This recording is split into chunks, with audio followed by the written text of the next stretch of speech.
Donc, bonjour tout le monde, merci à tous d'être là. Vous le savez, un jury international de jeunes s'est réuni en février. Ils ont regardé tous les dossiers, tous les noms qui ont été proposés par des groupes de jeunes comme vous et ils ont sélectionné 3 finalistes. Et maintenant, depuis le 1er mars jusqu'au 31 mars, le vote en ligne est ouvert donc aux jeunes de 15 à 25 ans dans le monde entier pour désigner le ou la lauréate du prix Liberté 2019. Et donc on est là aujourd'hui pour vous inviter à voter pour l'un de ces 3 candidats. On va faire plusieurs activités autour de la notion de vote, de citoyenneté, de liberté évidemment. Et on va aussi s'attacher plus particulièrement au combat de ces 3 finalistes. La séance d'aujourd'hui, le but c'était de leur proposer différentes activités sur les notions de vote, de citoyenneté, faire le lien avec la notion de liberté évidemment, et approfondir aussi leur réflexion sur le contexte des combats des 3 finalistes que sont Raif Badawi, Greta Thunberg et Lu Guang. Première question. Les femmes ont pu voter pour la première fois en Arabie Saoudite il y a 32 ans, 4 ans, 12 ans ou 25 ans. Donc vous mettez bien votre feuille en l'air et Benoît va prendre une photo et les résultats vont s'afficher sur le mur. Égalité entre B et C. Et donc la bonne réponse c'est 4 ans. Donc la réponse B.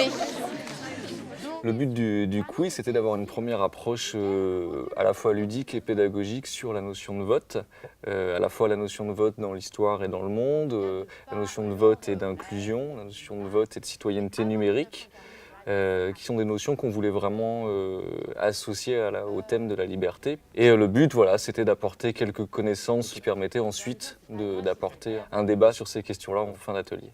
En Autriche, les jeunes peuvent voter à partir de 16 ans. Est-ce que vous avez un avis là-dessus? Est-ce que ça vous semble... Est-ce que vous aimeriez bien pouvoir voter à partir de 16 ans? Moi, je pense que ça pourrait être une bonne idée puisque ça ferait comme une égalité d'âge, si je puis dire, et on écouterait autant dans ce cas-là les jeunes comme les plus âgés, mais ce serait plus égalitaire, je pense. Moi, personnellement, je pense pas pouvoir voter à 16 ans parce que je trouve que je suis pas assez mature pour avoir ce genre de décision. Je rejoins cette idée-là, c'est qu'on est trop jeune pour voter. Et je pense qu'on est trop facilement aussi influençable à notre âge. Je pense pas que ce soit une très bonne chose.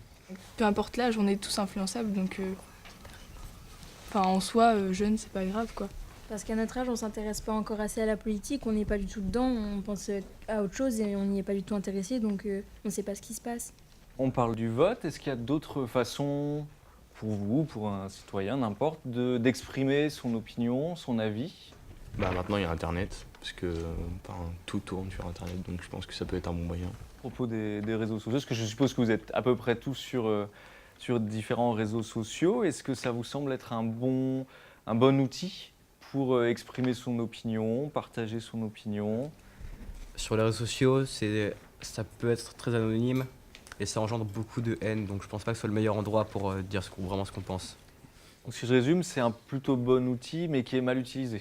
En gros, c'est ça, si je ne trahis pas ce que vous me dites. Très bien, là on est en train de parler donc des notions de vote, de citoyenneté, mais on est aussi dans le cadre du prix Liberté. Est-ce que vous voyez un lien entre la notion de liberté, la notion de vote, de démocratie, de citoyenneté, ou pour vous c'est vraiment deux notions distinctes l'une de l'autre? C'est être libre de voter pour la personne qui va représenter tout notre pays.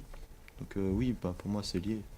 Quand on parle de liberté, il y a plusieurs notions à avoir. Par exemple, on peut parler de liberté morale, par exemple la liberté d'expression, ou la liberté physique, par exemple la liberté de se déplacer. Donc on ne peut pas vraiment dire qu'on est libre généralement, enfin on peut le dire, mais il faut bien faire attention à toutes ces autres notions de liberté, je pense. Okay. Donc on va passer à l'activité suivante, qui va plus être attachée aux 3 candidats finalistes. Est-ce que vous voyez des points communs entre les 3? Greta Thunberg, elle défendait particulièrement par exemple la justice climatique.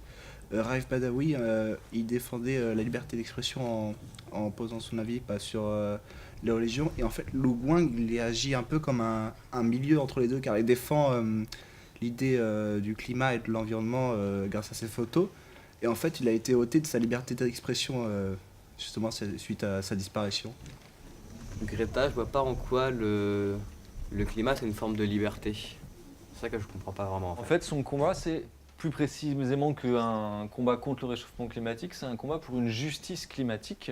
Elle part du principe que ce sont les pays riches qui polluent le plus, ce qui, de fait, c'est une réalité, pour justement le luxe des pays riches au détriment des pays pauvres. Donc cette inégalité-là, créer une injustice contre laquelle elle veut se battre. Elle part du principe aussi que la notion de liberté n'a aucun sens dans un monde qui est prêt à mourir, en gros.